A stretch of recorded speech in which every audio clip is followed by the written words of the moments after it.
Në gjumon e kaluar kemi folur për shtyllën kryesore të kësaj feje, për namazin.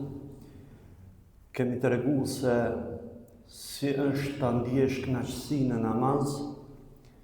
Treguam gjithashtu edhe shembuj në mënyrë praktike se si të koncentrohemi dhe se si ta përjetojmë namazin. Dhe padyshim se namazi është shtylla kryesore, andaj duhet me i kushtu tretman të veçantë. Të dashur vëllezër besimtar, Allahu i madhreshëm me urtësinë dhe mëshirën e tij na njeh neve njerëzve sepse ai është Zoti jon, ai na ka krijuar neve. Andaj ai nuk na tregoi vetëm një tekst teorik për ta mësuar, pra nuk na dërgoi Zoti i madhreshëm vetëm Kur'anin, por bashkë me të na tregoi edhe shembullin.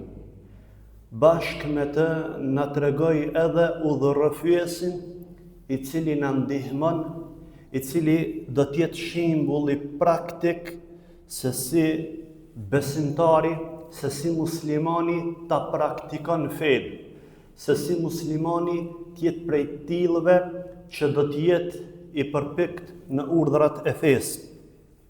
Dhe ai manual i gjallë që Zoti i madhreshëm e dërgoi tek ne, ai shembull praktik që Zoti i madhreshëm e solli për gjithë ne është Muhamedi sallallahu alaihi wasallam. Andaj të dashur vëllezër besimtar, gjithë ne këto kur dëgjojmë për emrin e Muhamedit sallallahu alaihi wasallam, dërgojmë salavatin mbi të dhe secilin po ta pyesim se a e don Muhamedin alaihi salatu wasalam, jam i sigurt se secili do të thotë sigurisht që unë e du pejgamberin sallallahu alaihi wasallam. Mirë po, unë e dëshiroj që me bu një pyetje sinqert, po secili më ia bu këtë pyetje vetes tij. A thua vallë, sa ne e njohim vërtet pejgamberin sallallahu alaihi wasallam, sepse të dashur vëllezër besimtar, nuk mundesh me e dash një gjë shumë nëse nuk arrin me e njoft sa duhet.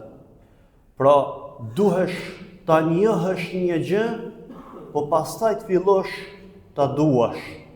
Pra, kur fillon me hymë një punë, fillimisht njoftohesh për punën që ki me e bë. Edhe kur të fillon pas kësaj me e dash ti atë punë, atëherë, pra pasi që e ke njohur, atëherë edhe punën do ta bësh me kënaqësi. Andaj të dashur vëllezër besimtar, sa më tepër që ne e njohim pejgamberin sallallahu alaihi wasallam, aq më tepër sigurisht se edhe do ta duam. Andaj sot në këto pak minuta, në këtë ligjerat para ezanit e gjumas, do të shpalosim para jush fakte dhe histori nga jeta e pejgamberit sallallahu alaihi wasallam, por jën nga këndi i pejgamberit, sepse tham, ai është si shembulli praktik për gjithë besimtarët, për gjithë muslimanët. Mirë po sot do të shpalosim nga këndi i familjarit. Si ishte pejgamberi alayhi salatu wasalam si familjar, si ishte pejgamberi alayhi salatu wasalam si bashkëshort, si ishte pejgamberi sallallahu alaihi wasalam si prind, si gjysh, si ishte pejgamberi sallallahu alaihi wasalam si kojshi, si ishte pejgamberi sallallahu alaihi wasalam si shok, si mik. Andaj të dashur vëllezër besimtar, të fillosh dhe të flasësh për këtë çështje me të vërtetë, ndoshta nevojitet ligjërata dhe ligjërata.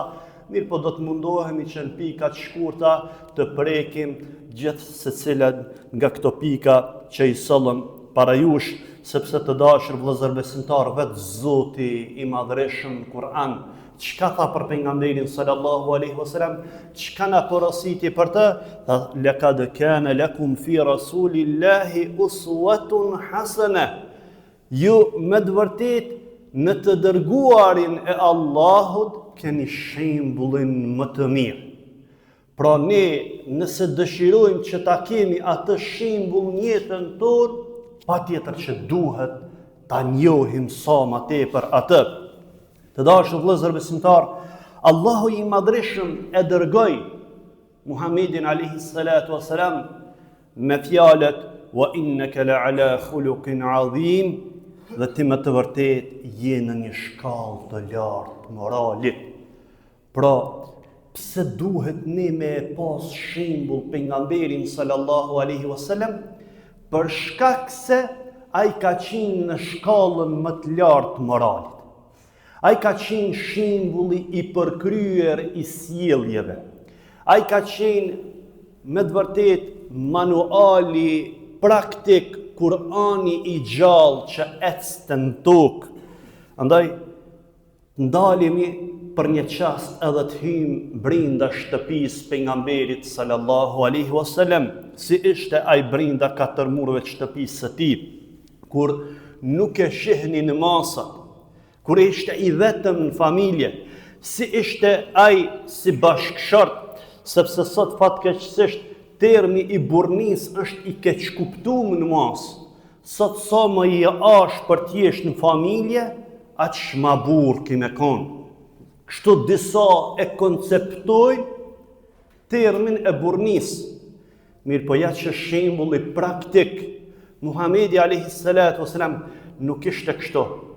Ai porosiste dhe thoshte, më i miri prej jush është ai i cili është më i miri për familjen e tij dhe unë jam më i miri për familjen time. Ai nuk e kishte problem që t'i ndihmon të bashkëshortës së tij edhe në punët e shtëpisë kur ajo nuk kishte mundësi me ja dalë. Ai nuk e kishte problem që të lëzte me fëmijët edhe nëse jetonte në një kohë që kjo konsiderohej tabu. Madje një beduin, kur e pa pejgamberin alayhi salatu wasalam, duke e përqafu dhe duke e puthur nipin e tij të vogël Hasanin, djalin e vajzës së tij Fatimës, beduini i tha, o i dërguar i Zotit, ai pos një fëmita, shikoni përgjigjen e tij madhështore. Pejgamberi alayhi salatu wasalam tha, sigurisht që po, sepse tha, Allahu nuk e mëshiron njerëzit përderisa ata nuk i mëshirojnë të vegjëlit. Tha, unë i kam 7 fëmijë dhe asnjëherë nuk i kam marrë me i përqafu e lere më i puth. Çka i tha pejgamberi sallallahu alaihi wasallam? I tha pejgamberi sallallahu alaihi wasallam, çka me bu une që Allahu e ka hequr mëshirën nga zemra jote. Pra, në mënyrë të kulturuar e këshilloi pejgamberi alayhi salatu wasalam se mëshira edhe rahmeti është kulturë që duhesh me e posedu dhe kjo mëshirë duhet me u manifestu edhe tek të vegjlit, edhe tek fëmijët. Pra ti duash ata dhe ti edukosh ata në formën edhe mënyrën më të mirë. Të dashur vëllezër, të dalmi jashtë mureve të shtëpisë, si ishte pejgamberi alayhi salatu wasalam si fëqinj, si komshi. Ai kishte për komshi një hebre, pra nuk ishte musliman. Aq shumë e urrente ky hebre Muhammedin alayhi salatu wasalam, sa që për çdo ditë i hedhte mbeturina para derës pejgamberit sallallahu alaihi wasallam. Sa herë që dilte pejgamberi sallallahu alaihi wasallam nga shtëpia e tij, shihte mbeturina dhe ai vetëm i largonte, i mbledhte ata, i largonte nga rruga dhe vazhdonte rrugën. Asnjëherë nuk ju anku pse mi hedhën mbeturinat para derës. Kështu veproi ky vazhdimisht. Një ditë prej ditëve kur dul pejgamberi sallallahu alaihi wasallam prej shtëpisë, nuk i pa mbeturinat para derës tij. Menjëherë i shkoi mendja te komshiu i tij. Çka është puna me të? Si e ka gjendjen? Dhe i treguan se është i sëmur. Shkoi me e vizitu. kërsiti nder, kur dul ki komshi hebreu, u habit kur e pa pejgamberin sallallahu alaihi wasallam. Dhe çka i tha pejgamberi sallallahu alaihi wasallam? Tha, e vura re mungesën e dhuratës së përditshme që ma ke bo çdo ditë, andaj mësova si e i smur, kështu që erdha me të vizitu, erdha me të pyet qysh je me shëndet. Dhe të dashur vëllezër besimtar, u dërzu ki hebrej në atë qast, e tha dëshmin, u bo musliman, u fitu ki hebrej. Qysh u fitu? Nuk u fitu as me shpat, nuk u fitu as me debat teologjik, mirë po me sjellje, me edukat. Dhe kjo është shembulli për neve praktik që jetojmë edhe këto, mërgim. Pra keni komshi që nuk janë shqiptar, nuk janë musliman. Dhe ne duhet me e tregu praktikën tonë, sjelljen tonë, musliman lëkun tonë, me sjelljet e tonë, me edukatën tonë. Të dashur vëllezër besimtar, pejgamberi alayhi salatu wasalam, fisnikëria e tij shkëlqente edhe tek ajo shtresë e shoqërisë që ishte e ulët për nga statusi, pra tek të varfrit. Ai përkujdesej edhe sillej me butësi edhe me të varfrit. Një herë, një person i varfër i solli një dhurat, pra një kalavesh me rush. Dhe pejgamberi sallallahu alaihi wasallam filloi që të hante nga ky rush. Dhe filloi të hante të tërin vet. Shok të habitën, nuk ishin mësu. Zakonisht, pejgamberi alaihi salatu wasalam e ndante dhuratën me tjerët, me ata që ishin prezent. Mirë po atë ditë, ai gjithë vet e hëngër, pra rushin, kalaveshin e rushin. Pasi që u largu njeriu i varfër, u knaq që pejgamberi alayhi salatu wasalam pranoi dhuratën e tij. Dhe pasi që u largu, dikush nga shokët i tha i dërguar i Zotit, jena mësu zakonisht me nda dhuratën. Pse sot nuk e ndave? Pse sot nuk na dhave rrush fare? Çka tha pejgamberi alayhi salatu wasalam?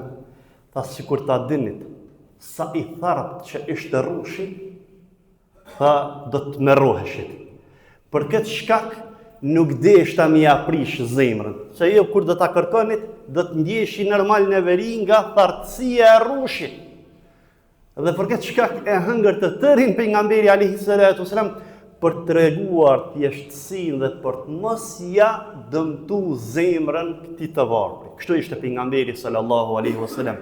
Të dashur vëllezër besimtar, me një rast pejgamberi sallallahu alaihi wasallam e pa që nuk e shehte më në xhami një grua plak e cila pastronte çoshet e xhamisë. Edhe u interesu, ku është kjo grua? Pse mungon? I thanoj dërguar i Zotit, ka ndru jetë, e varrosën, nuk dashte më të qetësu. Pra, ishte diçka që nuk kishte ndonjë peshë, ndonjë vlerë në shoqëri. Mirë po, pejgamberi alayhi salatu wasalam e vlerësonte ndryshe, e vlerësonte shumë, e vlerësonte kontributin e saj. Aja me atë takat sa kishte, me atë dobësinë e saj, kishte zgjedhur që të pastronte xhamin. Imagjinoni në atë kohë si kanë qenë xhamia. Nuk kanë qenë sikur se sot me tepi. Nuk kanë qenë sikur se sot muret e zbukuruara, të lyera, ngjyra. Mirë po, me mure, me zall, kështu pra ishin, të mbuluar me disa degë, palë, hurmave, kështu ishte xhamia pejgamberit alayhi salatu wasalam. Dhe me ato mundësitë e saj ajo pastronte rrjetet e marimangës në përqosheve të xhamisë. Dhe kjo punë kujt nuk i binte në sy, mirë po pejgamberi sallallahu alaihi wasallam e vlerësoi dhe e çmoi shumë. Çka tha? Ta më tregoni ku e keni varrosur, ku e ka varrin kjo grua. Dhe pasi që i treguan, pejgamberi alayhi salatu wasalam shkoi ja fali namazin e xhenazës. Po, ishte ky rast unik që nuk ishte ndodhur më herët, që dikush, pasi që ti falej namozi gjenazës, pasi që të varrosej, ti falej edhe një herë namozi gjenazës. Dhe çka tha pejgamberi alayhi salatu wasalam pasi që e fali namazin e gjenazës, së kësaj gruaja të varrosur dhe u lut për ta, tha këto varre janë errësirë dhe namazi dhe duaja ime i ndriçon ata. Secili prej shokëve tha në ato momente, secili prej nesh kishmi dëshirë që të ishmi në pozitën në vendin e kësaj gruaje. Për shkak se e vlerësoi pejgamberi alayhi salatu wasallam. Ai se shikonte statusin, mirë po shikonte veprën, njetin, sinqeritetin e personit. Të dashur vëllezër besimtar, pejgamberi alayhi salatu wasallam ishte madhështor edhe ndaj armiqve të tij. Kur e çliroi Mekën, si u sot ndaj atyre që i kishin bëu pa drejtësi të shumta, i pyeti ata, ju tha, çka mendoni se sot do të bëj me juve? Pra gjithë e mendonin ndëshkimin, sepse e kishin meritu. Mirë po edhe këto vihet në pahbutësia e pejgamberit sallallahu alaihi wasallam dhe tha, shkoni, gjithë jeni të falur. Me një rast kur ka qenë në Taif, kishte shku me jiftu banorët e atij vendit për me përqafu besimin, për me përqafu islamin, për me përqafu dritën e kësaj feje, me u ndërqu me dritën e kësaj feje. Të dashur vëllezër besimtar, ata jo që e mikpritën, ata jo që e besuan, por përkundrazi filluan ta fyenin, ta ofendonin dhe t'i porosisin fëmijët e tyre që ta gjuanin me gur pejgamberin sallallahu alaihi wasallam derisa dilte nga fshati i tyre. Dhe filloi gjaku t'i rrjedhte saqë edhe në allamet e tij ju mbushën me gjak pejgamberit alaihi salatu wasallam. Dhe në këtë situatë i zbret Gjibrili së bashku me engjëllin e maleve dhe i thotë i dërguari i Zotit, Allahu e ka pas sjelljen e banorëve të Taifit që janë sjellë me ty. Andaj e ke në dorë të nëse do me ndëshku vetëm urdhna. Secili në atë situatë do të hakmerrej, mirë po pejgamberi alayhi salatu wasallam në atë gjendje që ishte të vështirë, çka tha? E ngriti dorën dhe tha jo. Sepse shpresoj dhe lutem tek Zoti që pasardhësit e këtij vendit, e këtyre banorëve të bëhen një ditë besimtar, të bëhen musliman, dhe ashtu ndodhi më vonë. Pra kishte mëshira, rahmeti i pejgamberit sallallahu alaihi wasallam. Pejgamberi sallallahu alaihi wasallam ishte edhe durimtar. Pra ajo çka po synojmë ne me prezantu para jush, po prezantojmë shembullin absolut që Zoti i Madhreshëm e solli në tokë. Dhe ne shpjegoj edhe në Kur'an. Andaj është mirë që të marrim copza nga durimi sabri i tij. Me një rast përderisa ishte në xhami, erdhi një beduin dhe po e ngre nga jaka pejgamberin sallallahu alaihi wasallam, aq sa i shkaktoi shenjë qafë dhe i tha, o Muhammed, mjep diçka, dhura diçka. Dhe në atë moment aty gjendej Omeri, i cili me një herë deshti të veprante që ta ndëshkonte këtë person, mirë po pejgamberi sallallahu alaihi wasallam e ndaloi, u kthyi nga personi i cili ishte sjellur me vrashtësi me të, i buzëqeshi dhe tha sigurisht, tani do të ndihmojmë, i porosit i shokët e tij që t'i dhuronim dhe t'i jepnim. Të dashur vëllezër besimtar, pasi që i ndëgjum ne këto shembuj nga jeta e pejgamberit sallallahu alaihi wasallam, çka mësojmë ne nga kjo? Çka përfitojmë ne nga kjo? Të dashur vëllezër besimtar, fillimisht ta kemi parasysh ajetin kuranor që Allahu i Madhreshëm thot kul in kuntum tuhibbun Allaha fattabi'uni yuhibbukumullah wa yaghfir lakum dhunubakum.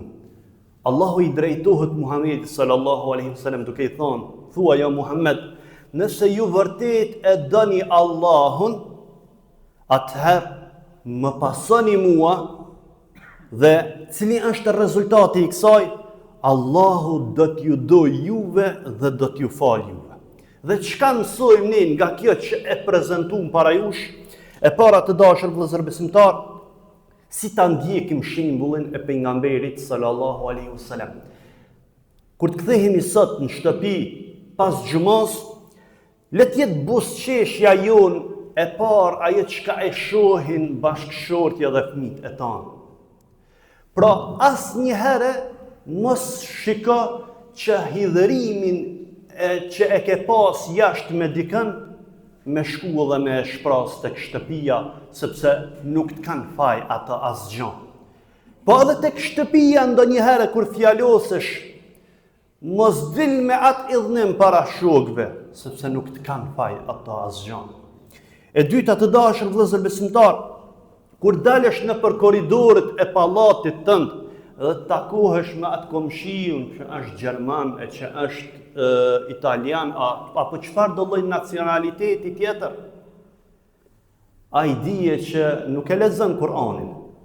Dije që në ato momente ai është duke të lexu ty çfarë personi je, andaj dëshmoje me sjelljen ahlakun tënd se je besimtar, je musliman dhe bëhu prej tillëve që ata të thonë muslimanët janë njerëz të mirë. Kjo është daveti që ne mujmë me e bon. Në punë, kur ti jesh në punë, kur ke mundësi me bon ndonjë dallavere, kur ke mundësi me bon ndonjë hile, kujtoje se pejgamberi sallallahu alaihi wasallam quhej ndryshe el-amin, besniku, nuk bënte padrejtësi, nuk bënte dallavere. Mundoju që me e tregu ndershmërinë tënde. Po edhe në rrugë kur je, ndodh që trafiku, dikush ta pret rrugën pa nevojë. Kur të shkon mendja me fyj, me ofendu, kujtoje pejgamberin alayhi salatu wasalam kur erdhi ai beduini edhe e ngreu me ashpërsi sa që i la shenjë qaf, megjithatë u kthi me buzëqeshje. Kjo është sjellja jonë të dashur vëllezër besimtar. Lutim Allahun e Madhreshëm që na bëj prej besimtarëve të sinqertë, besimtarëve të mirë, të dashur. Ta njohësh pejgamberin alayhi salatu wasalam është adhurim. Ta duash atë është besim dhe ta pasosh atë në çdo hap, kjo është shpëtim. Allahu na bëf prej tillëve. Ju kisha lutur që të afroni sepse ka para vend dhe mos jetë pengesë për njerëzit që do të vinë